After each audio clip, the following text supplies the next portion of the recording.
భేదము ఏమీ లేదు, అందరూ పాపము చేసి ఉన్నారు. దేవాది దేవుడు ఇచ్చే ఉన్నత మహిమను పోగొట్టుకున్నారు. భేదము ఏమీ లేదు, అందరూ పాపము చేసి ఉన్నారు. దేవాది దేవుడు ఇచ్చే ఉన్నత మహిమను పోగొట్టుకున్నారు. ఏ కులమైన, మతమైన, జాతైన, రంగైన దేవుని దృష్టిలో అందరు పాపులే. ఏ కులమైన, మతమైన, జాతైన, రంగైన దేవుని దృష్టిలో అందరు పాపులే.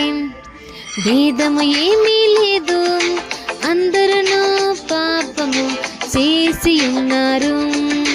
దేవాది దేవుడు ఇచ్చే ఉన్నత మహిమను పోగొట్టుకున్నారు.